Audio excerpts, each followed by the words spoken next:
In today's highly complex and interconnected global environment, it is critical that we take a step back and connect the dots. The future doesn't have to surprise you. I really care about decision making and how people make decisions and how to make them differently in different contexts. We can look into the future and we can see what may be transpiring from the trends that are identifiable today. I've adopted a liberal arts approach to thinking about any major complex problem. That logic of being a generalist and attacking domains that were formerly attacked by specialists infuses my thinking throughout my activities in education, speaking, and consulting. What I'm going to try to do today is give you a different way to view the world. Specifically, a different way to view the world economy and the future that you face from a business, economic, and political sense. Each of our lenses is biased. We see the world in a distorted way. And what we need to do is combine these distortions to try to develop a new form of focus. Many of us are blinded by focus. We're missing the opportunities as well as sort of lurking risks hidden in plain sight. I want you to focus on the emergence of this forthcoming consumption boom. 1 billion middle-class people spending money that they previously didn't have. You do not have to be an expert. You don't need to have a PhD. You just need to take a step back and observe what's happening around you. Do it mindfully, and you will identify opportunities that others may miss. If we had gone to an energy conference 10 years ago, and over there in the corner of the room, these fringy engineers saying, oh my God, what if you put all this fluid and push it in at high pressure and you unlock all this stranded gas and energy. And they were talking about fracking. They've been talking about it for years, but the middle of the room wasn't paying attention. The middle of the room was paying attention to the conventional logic. They were on the side. They've now moved to the middle of the room. So my question is, who's on the side? Who's the guy that we should pay attention to that we're not?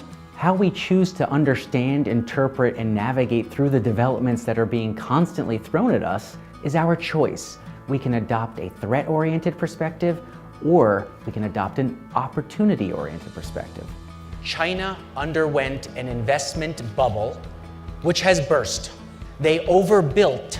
They built too much, and as a result, they are now going to build less. The result, of course, is that their consumption of commodities, as everyone in this room again likely knows, has fallen. But let me just reflect for one moment on how significant a player in the commodity markets China was. Between the years 2005 and 2015, China consumed more concrete than the United States, Mexico, and Canada, i.e. North America, did between 1900 and 2000. Let's take a look at what's happened to the currencies of several commodity countries. Anyone who watches currency markets, to talk about 10% move is a big move. A 20% move is big. 30, 40, 50% moves. This is very disruptive. As a global equities investor, I visited more than 60 countries. I made a point when in each country to meet with not just the business leaders, but also government leaders, regulators, academics, journalists, and ordinary people on the street. Crossing these silos helped me identify opportunities as well as navigate through these risks. Let us not confuse GDP and GDP per capita, because we have a race underway. There's a race between the growth of an economy and the population of that economy. It is unclear who is winning that race.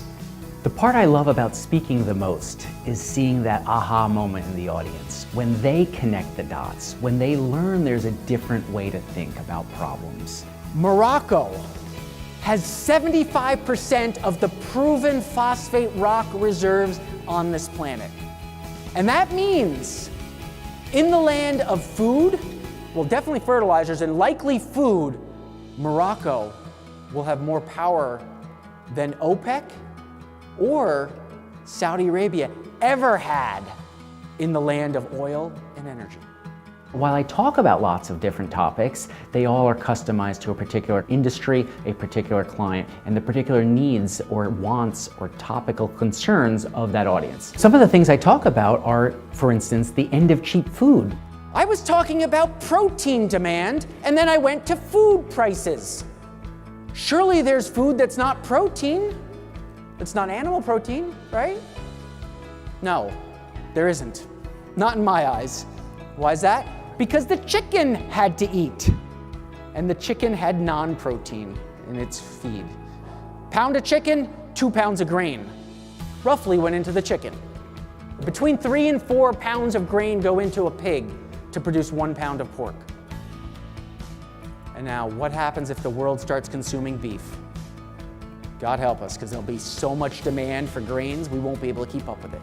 Because each pound of beef, the cow consumed 8 pounds of grain. Another topic I speak about is spotting financial bubbles before they burst.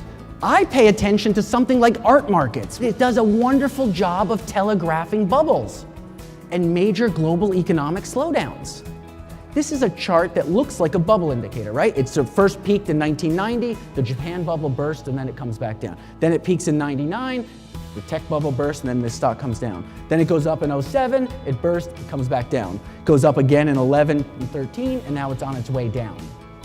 So what is this chart? This is a data point that all of you can pull up literally on a smartphone or a computer. This is the stock chart for Sotheby's, this auction house that sells art. In all of these prior peaks, right before and even as the stock price was coming down, we had people from the bubbly sort of country buying art at world record prices, because it's the height of hubris. One of the more popular topics that I discuss is the generalist advantage. And so if you think about your own futures and what's happening with your businesses, think about different scenarios. Look at different dots, meaning see who's generating wealth how, see who's behaving how and why. Read things like People magazine. Look at newsstands when you're walking through airports and train stations, etc., to see what's selling. Pay attention to TV shows. Pay attention to what's happening in front of you, open your eyes, and I think if you connect these dots, you'll get incremental insights. The forthcoming global consumption boom, another topic I speak a fair amount about, has to do with the emergence of a middle class that is going to consume everything from more food to more energy, more healthcare, more smartphone purchases.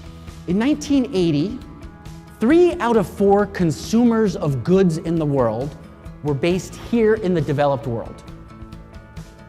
Within the next 10 years, 3 out of 4 consumers in the world of goods and services will be based in the developing world. Rising inequality actually may be the fundamental cause behind a lot of the unrest we're feeling in the world today. People are feeling squeezed. This world in which countries are now starting to say, I don't care about the global pie, I care about my slice, is going to be a difficult world to navigate. I actually think Brexit was the beginning of a long set of dominoes that are going to fall. Within 10 years, we will have one of 2 outcomes, I'm pretty convinced. One outcome is we get the United States of Europe, or I think you end up in a totally different world, which is individual states with individual currencies. And it's a slow, painful process, but I think you end up going in that direction. My bet is in 10 years, we're going to end up on this side, not on this side. It is my belief that globalization, while in retreat today, will return. And it will help the economic environment, but unfortunately won't solve all of our problems, because technology marches forward, and with that comes all sorts of risks and opportunities. Be opportunity thinking oriented, and that's to see the world through the noise at what is a really amazing positive future, a potentially re-globalizing world, a potential world where billions enter the middle class and consume everything from meat through smartphones. And that is a world that creates a host of opportunities, ones that you can capture if you plan and navigate accordingly.